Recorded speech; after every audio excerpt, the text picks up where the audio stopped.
Well, it's time now to take a look at what's grabbing headlines here in France. Florence Villeneuve is with us in studio. Good morning, Florence. The paper is very much, I imagine, continuing to look at these Charlie Hebdo attacks and indeed the attackers. That's right. It really continues to be the big story today. Libération focuses on the three men who carried out the attacks. You can see here they're talking about a French Jihad, because you have the Kouachi brothers who carried out the attack on Charlie Hebdo. They claimed allegiance to Al-Qaeda. Amédi Koulibaly, who shot the police officer in Montrouge and then later attacked the kosher supermarket, he claimed allegiance to the Islamic State organization.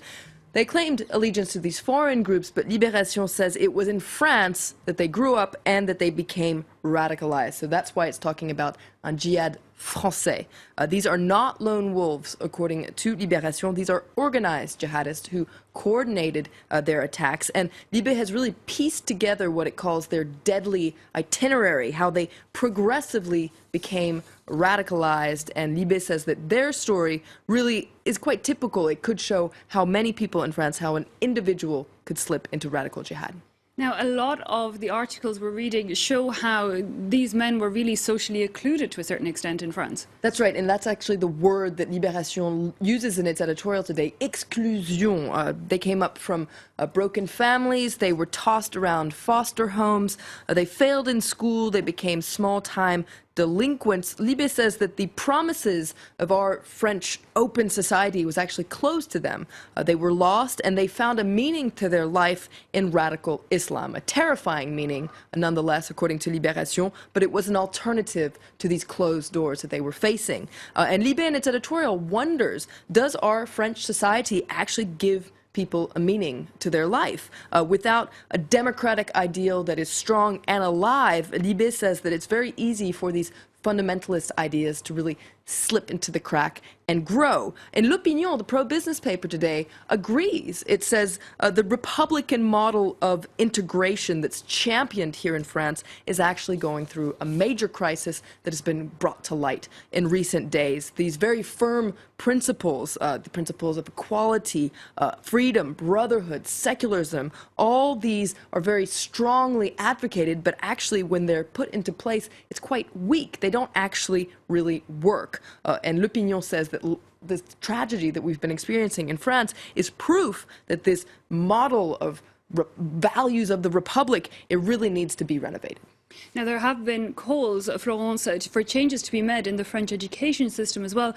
Public schools, really the scene of fierce debate since these attacks. That's right. Several papers have been reporting on a wave of incidents, as they call them, that kind of go against the grain of national support for Charlie Hebdo. There were several incidents of students, for instance, not wanting to take part in a minute of silence. There were incidents of students saying provocative things like the shooters were right because, after all, Charlie Hebdo had insulted Islam. There were fights among students. About 200 such incidents have been recorded. What you can see here is a photo of the education minister, Vallaud-Belkacem. She says that this is a very serious situation because the authority of school is actually in question. And she actually has been asked to find solutions to avoid such incidents in the future. That's right. Yesterday, she held an unprecedented meeting with former education ministers from across the political spectrum to try and find solutions to this problem. She also met with teachers, parents, students, youth groups, all sorts of people to try to brainstorm about, first of all, how to avoid such incidents in the future.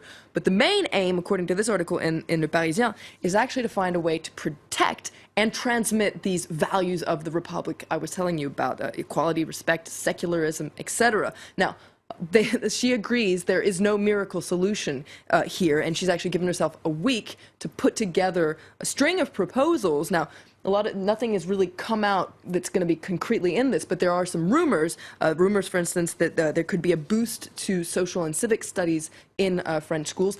Another rumor that you can read about in Le Parisien or even Le Figaro is that students will be made to sing the national anthem, La Marseillaise, in school. Okay, well, wonders will that change very much. Finally, Le Figaro is looking at international efforts to combat terrorism online. That's right. That's the focus on their front page. Le Figaro says that in the face of terrorism, states want to control the internet. And indeed, in the wake of the attack on Charlie Hebdo, we've seen several Western countries, the US, the UK, France, calling for increased internet surveillance to crack down on cyber jihadism, as they call it. Now, many internet users fear that this could translate into a restriction of their internet freedom. In its editorial, Le Figaro says that the internet is actually like the far west right now. It took a bloody attack in the real world to bring into light just how dark the internet can be. There's hate speech flying around social media. You have these secret terrorism labs, as Le Figaro calls it, basically Islamist groups recruiting jihadists online or even giving orders or ordering arms online. And then there's all-out cyber warfare. Le Figaro says the time of innocence is over. It's time for our democratic societies to lay down the law in this far west, all the while respecting people's freedom. Easy. Florence Villeneuve, thanks very much.